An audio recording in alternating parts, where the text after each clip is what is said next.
લઘુકથા ભીતરથી કોરાતો મોભીડો. લેખિકા છે સુનિતા ઇજ્જતકુમાર.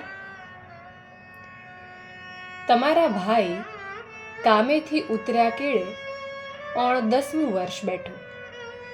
સંસારની ભાંજગડ અને છોકરાઓની વાડીઓને લીલી રાખવાના હેવા એવા પડ્યા છે કે મનખો ભાન ભૂલી જાય છે. નિવૃત્તિ ટેમે ફદિયા ઘણા આવ્યા હતા, પણ આપણું સાચું ભાથું તો આપણા જણ્યા જ હોય ને. ત્રણેય દીકરા બચાડા નોકરી ધંધાના વાંકે નોખા નોખા ગામે વસે. મોટો ને નાનો પૈસે ટકે ગજુ કાઢેલા. વચેટ થોડી નાણાં ભીડમાં હોય, પણ ખાધે પીધે તો બાવડા વડે એવો જ. ત્રણેય બાળ હઠ લીધી હતી કે ગામનું ખોરડું વેચવું. અંતે અમે નમતું જોખ્યું.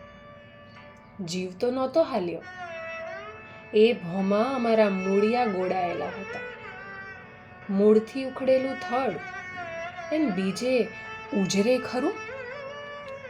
અમે તો કુદરતના ખોળે જીવવાવાળા હતા. હમણાં અમારે મોટાના ઘરે રહેવાનો વારો હતો.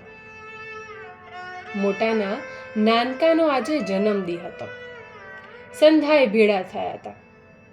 નાનકો રમવાની જીદે ચડ્યો. સૌને ખબર કે નાનકાએ જાજી હળિયાપાટી કરવાની નથી. બધા નાનકાની ફરતે ગોઠવાયા. ગગો ઊભો ઊભો દડો ફેંકે ને સૌ વારાફરતી પકડે.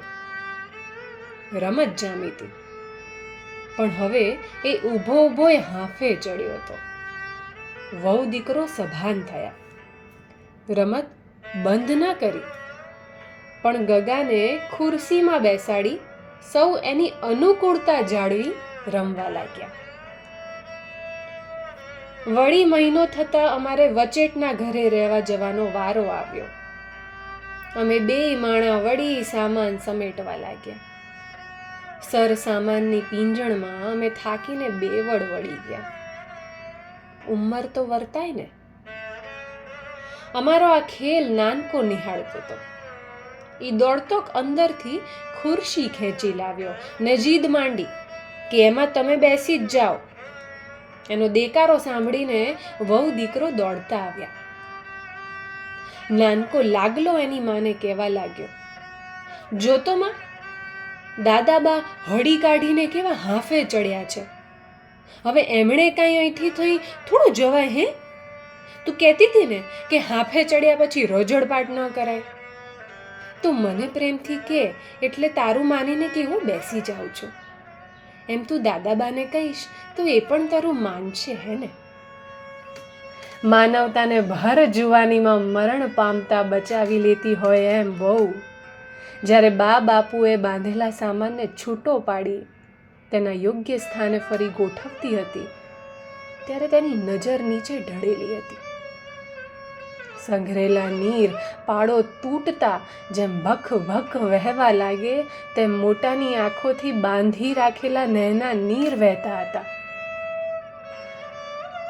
ગરીબ બાળક જેમ એનું ખોવાયેલું રમકડું અચાનક મળી જતા હરખાઈ ઉઠે, તેમ હરખાતા બાપુને પ્રેમથી નિહાળતી બા મક્કમ અવાજે કહેતી હતી, તમને નહોતી કહેતી કે ધીરજ ધરીએ મૂળિયા પણ ઉજરી રહેશે ને નવી કૂપળો પણ ફૂટશે. તમે ઠાલા મફતના માલીપા કોરાતા હતા.